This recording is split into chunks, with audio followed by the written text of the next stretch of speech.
Live from the Money Show in San Francisco, California. I'm Adrian Manns here with Marvin Appel. We're going to talk about bonds. We're going to talk about the bond market. We're going to talk about what everybody's afraid of and what they can do in reaction to moves in the bond market. So welcome, Marvin. Thank you, Adrian. How are you? I'm good, thanks. Good. Very, very good conference. Yeah, it's been great so far. So tell me, what do you think is coming in terms of what the bond market's doing? We're very much getting mixed signals from the bond market. Right. Everyone's focused on the fact that 10-year yields have made a low since 2016. 30-year yield, Treasury bond yields are hit an all-time low around 2%. And the yield curve is 2 to 10-year yield curve is basically flat. So that's the scary news, especially the 30-year bond and the yield curve. But other bond market indicators aren't as negative as we've seen in the past 3 years. So it's very much a mixed picture and an important time for bond traders to be vigilant and nimble, not to just plunk down all their chips on one bet or another and see what happens. What's less pessimistic is, for example, break-even inflation between 10-year tips and 10-year nominal treasuries. It's down just above 1.5%, and that's low, but not as low as it got at early 2016. Another indicator that, again, is certainly beginning to flash a yellow light, but is not really bearish yet, is the credit quality spread between treasuries and high-yield bond yields.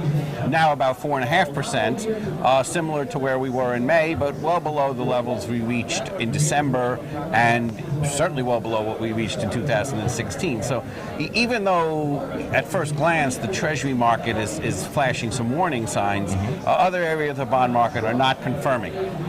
So in this situation, I think that the horse is already out of the barn as far as chasing investment-grade bonds.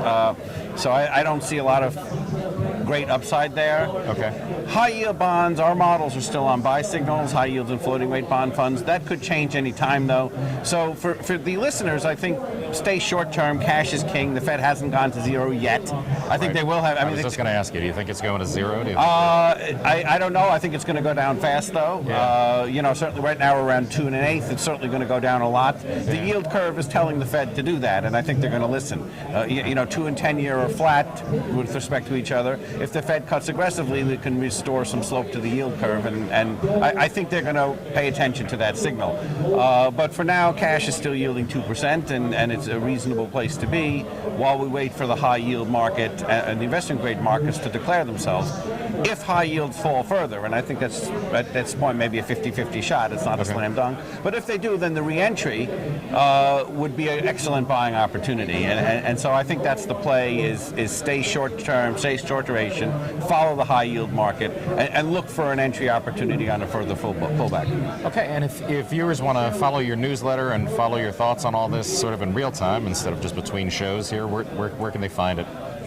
Thank you. My newsletter is Systems and Forecasts. Our website is signalert.com. That's signalert.com, or systemsandforecasts.com, either way. And anyone who's listening to this can avail themselves of a free trial to the newsletter, where we do update our bond market timing models for subscribers. All right, Marv, thank you.